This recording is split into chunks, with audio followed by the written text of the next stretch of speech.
Who really wants to practice putting? Well, if you clicked on this video and you're watching, then chances are you probably do. And with the help of 2 alignment sticks, 2 T-pegs and 1 rubber band, I'm going to share with you drills that can improve your putting regardless of your current ability. One of the most common questions I get asked when it comes to putting is, should I use my wrists in the putting stroke? Most people think they shouldn't use their wrists at all, but actually the wrist movement in putting exists regardless of whether you're trying to or trying not to use them. And to help us see that, I am going to use the Hackmotion wrist sensor in this video to help us see what the wrists are doing and to help train a better stroke. The Hackmotion wrist sensor has some extremely cool features in it for putting. If you haven't seen them yet, I think you'll really enjoy what I'm going to show you today. You don't need to own a Hackmotion in order to enjoy and to be able to improve your putting with the drills that I'm going to show you. But I'm just going to start out by hitting a putt here with the Hackmotion on my lead wrist and just getting some feedback from the app. It's going to record a number of factors, and one of the first things I'm going to highlight is it's going to tell me how much flexion and extension I'm utilizing in my stroke. Now, as I stand here and wave the putter around like this, you'd probably think you don't want to do this in the putting stroke. And to that extent, you'd be right. I don't want to use the wrists excessively, but they are being used. They're somewhat of a power production piece. You get some power out of your wrist, albeit small, in putting. And the amount you move your wrist just needs to be managed. It doesn't need to be perfect. I have a tendency, as you'll see there on the app, to flex my wrist a lot in the backswing. I tend to move it back in this fashion, but I also undo that piece as well by the time I hit the putt, so it's not as much of an issue as you might think. If you struggle with too much wrist in your stroke, the first drill I'm going to show you will really help you. And for the first drill, you're going to need the 2 alignment sticks and the rubber band, and you're going to take the rubber band and tie together the ends of the alignment sticks, like so, until that's fairly tight, so the alignment sticks are together. And as I open them out here and create what I call the Chopsticks Drill, you've got these 2 sticks that you can place under each arm, and even without the putter in the equation at the moment, I can already feel, just by holding these sticks underneath my arms and placing my hands onto the stick, that if I made something of a putting motion, I'd get a very nice sense of this connection between the arms and the torso and how the body and arms are moving together. That's a really nice sensation, and for many of you that will help you to reduce unwanted wrist motion in your stroke. You can then introduce the putter into this drill by placing the shaft of the putter here down at the base of the sticks. Almost creates like a cradle, and then I can grip the putter with my hands here underneath the sticks. This can take a little bit of getting used to the first time you've ever done it, but it's an extremely valuable drill. I'd encourage you to give it a try. And then, as you'll see, you can start moving this putter around, start swinging it. The shaft of the putter there is going to stay in the cradle, and I'm going to get that same sensation, that connected putting stroke feel immediately. And then, of course, I can introduce the ball when I'm ready. I can go ahead and actually hit putts like this. What I love about this is how it brings a lot of connection and symmetry to the stroke. I can feel like it really reduces my wrist. You can see there that I actually use my wrists less there. And the overall feeling of that putting stroke and the contact there was much better. So I feel like there's a lot of value here just training this way and helping you to learn the motions of the putting stroke. This exercise helps to pull a lot of good things together very quickly. It's very simple to do. And training the intricacies and the delicacies of the putting stroke, there's some small details going on here. It can be hard to manage. This drill ties and pulls a lot of things together at once and allows you to start training a far more connected stroke immediately. The next wrist metric that's being measured on Hackmotion when I putt is the up and down nature of the wrists throughout the swing. That's referred to as ulnar deviation and radial deviation. So it's like the up and down movement of the putter. This will tend to influence, when you swing the putter, how the putter head moves, whether it moves more inside, off plane like this, or does it go outside? And that will often influence the strike location on the face. Where you hit the ball on the putter face really does matter. If you have a random contact pattern on the face of your putter, your ball's going to come off the putter at different speeds. Therefore, it's going to make judging distance very difficult. So hitting the center of the putter is a skill you should be working on and trying to develop. Managing this ulnar radial throughout the stroke will help you to do that. And a great drill for you to manage that would be the two tees I was talking about earlier. This is a drill that many of you will have seen before, extremely easy to do, but used by some of the best golfers in the world. Tiger Woods is renowned for doing this drill. He was pretty good, so it's good enough for Tiger.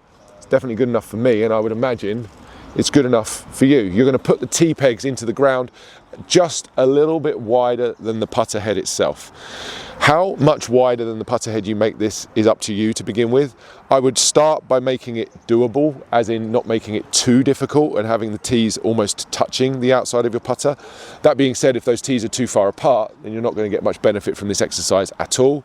The goal here, as it might look fairly simple, can you swing your putter head between the tees without contacting them? And if you can do that, then the chances are you can hit the center of the putter face.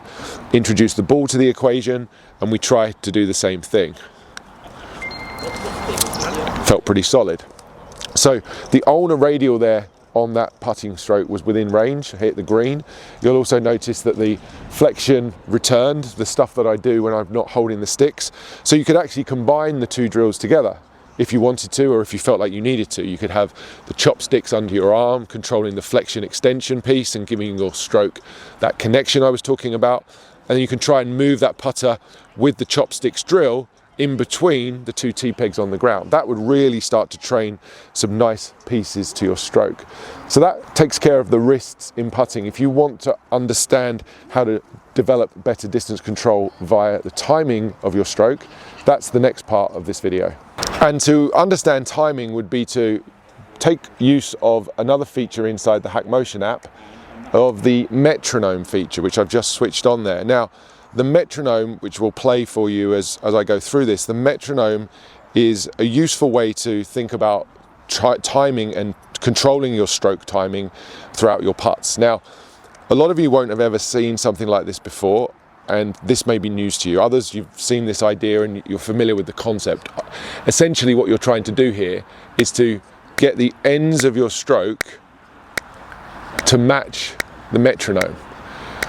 I mentioned earlier that you don't need the Hackmotion app to work on this. You can have a Metronome app that you can download onto your phone. I've got one on my phone that's completely free, and I use it all the time when I'm doing putting training. So you'll need a metronome or a Metronome app that's just going to help you with the tick-tocking. And what I'm doing here is just moving my body at the same pace as the metronome. The choice of beats per minute is entirely up to you. There's a range of anywhere between around 70 to 90 beats per minute that I think works quite well for putting. But what you might be surprised to understand is that your timing, this beats per minute, will generally extend to most lengths of putt. So this is a much longer stroke, but I'm still hitting the ends of the stroke, the ticks and the tocks. And then if I was going to hit a much shorter putt, I'm still hitting the ticks and the tocks with the same tempo. That's a really cool way to work on your putting. So what I would recommend, if you've never tried that before, is just to pick a beats per minute target to begin with. Something like 80 would be a good number. I've got it on 75 right now, just to start with. And without actually hitting any balls, just practice at home, make practice swings where you try to hit the back end, the end of your backswing on one of the beats, and then the end of your follow through on the other beat. That's what you're going to look for. Train that without a ball, as I said. Get really familiar with the rhythm and the timing of that. That sensation is what you take with you out to the course. Once I introduce the ball, I try to copy or replicate that tempo. So I'm just feeling that sensation in my body, in my fingers, in my hands. That's just me listening to the metronome there, just trying to get my stroke to match it. I also like to look at the target as I do this. This really gets a sense of, okay, this is the timing that I want, this is the rhythm that I want on my stroke. My eyes are looking at the target, and my stroke length will start to adapt based on what I'm looking at. So as I look at my desired outcome, there's my target, and then I match my stroke to the timing that I want. I'm really just rehearsing exactly what I'm about to do when I step in. Try to do that one more time, step in, and then match the timing. create the same feeling of the rhythm in the stroke. That one felt really nice off the putter face. I find that the more I get into the putts, particularly paying attention visually to what's happening there with my target, that my entire stroke rhythm and outcome definitely improves. So there's some ideas that you can take to the putting green. There's also some things there that you can practice at home without a ball. You just need a couple of those training aids that you can build yourself very quickly, a couple of T-pegs, and as I say, you can get a Metronome app for free if you don't have access to Hackmotion. However, if you do have access to Hackmotion, the training features now for putting are extraordinarily good and will undoubtedly help you train in a much more effective way and help you improve your putting even faster. If you'd like to learn more about the Hackmotion wrist sensor, I'll put some information down into the description of this video. There's a discount code where you can get yourself a small discount if you choose to purchase.